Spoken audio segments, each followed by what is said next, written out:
Hello students, today we are starting chapter number 10, Basic Geometrical Concept. Geometry is a branch of mathematics in which you will study about different type of shapes, objects and their measurement. It is very useful in the field of architecture, construction, art and many other field.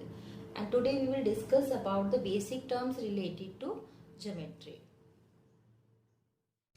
Very first term related to geometry is point. Point means a dot which you can mark with the help of pencil on page. This dot we will call point. It determines location. It has neither length nor thickness and nor width. And how to denote it? We will denote it by capital letters of English alphabet like point A, point B. Like this we can denote it. Second thing is line. If you join so many points together, then it will form a line. Line has length but it doesn't have any thickness or breadth. It has no end points. Line means how to denote it? Like this. Both the side arrows should be there. It means we can extend this in both the side. How much we want, because there is no end point, so how much we want we can extend it. And how to write? We can write like this: AB. AB, above AB, both sided arrow. Same thing we can write it like this also: BA, both the side arrow. If we are writing AB or BA, meaning is same here. Next we have line segment. The meaning of segment means part. It means it is a part of this line. This is line when we don't have any end point. Segment means we have to take a part of this line. It has a definite length, means we are taking a part from here to here. Then both the end points we know, and this length also we can measure. For line we cannot measure the length, but for line segment we can measure. It has a definite length. And how to write? Suppose this point is A and this is B. We can write it as AB, above AB one line. Or we can write it as BA, above BA one line. Both meaning is same. Next we have ray. Ray has no definite length and it has only one end point. So how to represent it? Suppose this A is the fixed point and then it will go on another direction. This direction we don't have any fixed point, so how much we want we can extend it. And how to write it? A, B, because B is the extending point, so arrow will come B side. Here AB is not equal to BA. In this case if you will write it BA, that is wrong, because here A is the fixed point. A is fixed point, it means you have to start your arrow from A and it will extend till B direction. So if you see in short these three, you can see line we cannot measure, both the side arrow should be there.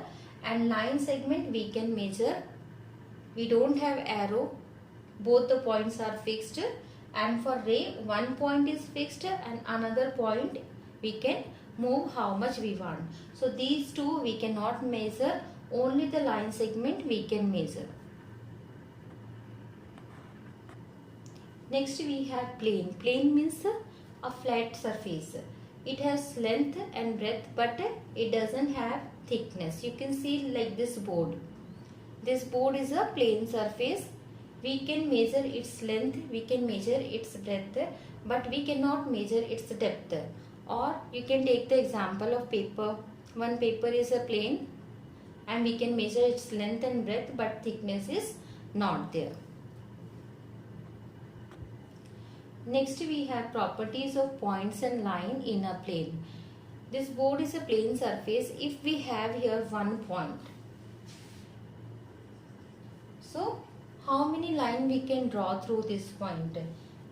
We can draw here one line like this. We can draw like this. we can draw like this, and if you see carefully how many line we want, we can draw here. So in a plane through a point we can draw infinite lines.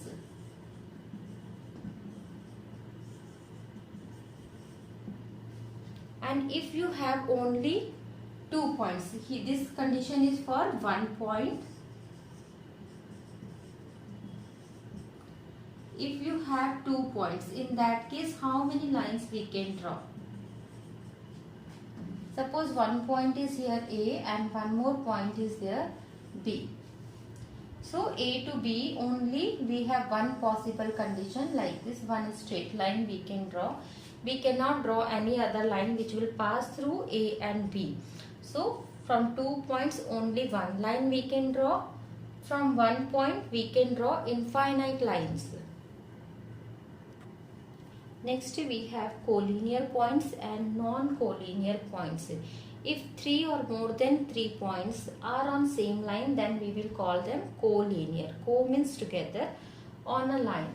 So you can see here A, B, C, all these 3 points are on a straight line. It means these 3 points are collinear points. Next, another example, you can see here X, Y, Z. If I will try to draw a line, it is not possible to draw a straight line with the help of these 3 points. If I want to join Y to Z, then I have to change the direction. So these 3 points are non-collinear because these 3 points are not coming on a single straight line. Next we have intersecting line, concurrent line and parallel line. If you have two lines and these two lines are cutting each other at a point.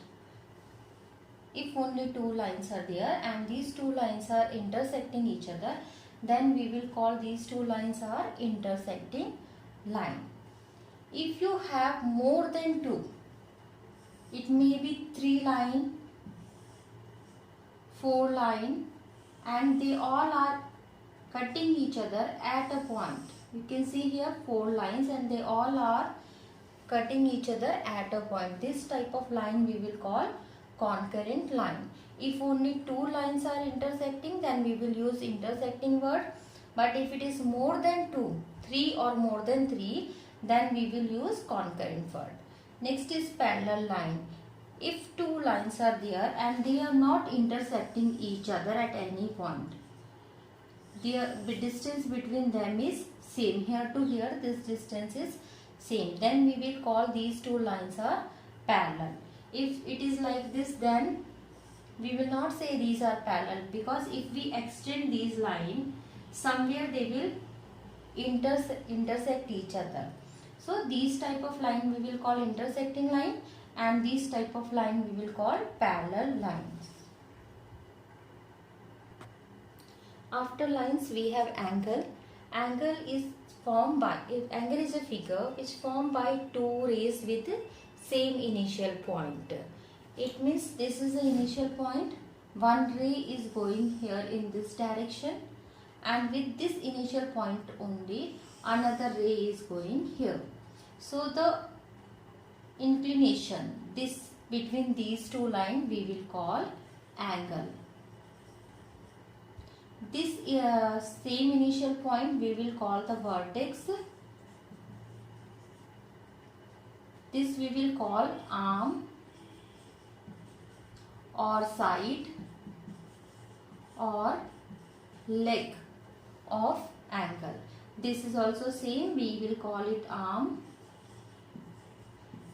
side or leg of angle. And how we can give it name? We can give like this A, B and C. How to read it? We will write it like this angle. This is the symbol for angle.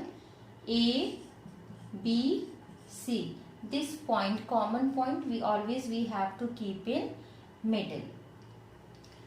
The part which is coming inside these two rays, this part, we will call the interior part of angle. This part This red color shaded part we will call the interior part of the angle, and the part which is outside these two lines, these two rays, we will call the exterior part of angle, and the which all are coming on these two rays we will call on the angle.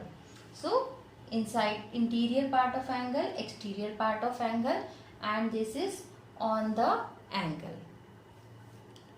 Next we will do exercise 10.2. In this video I will explain you this much only. Thank you for watching.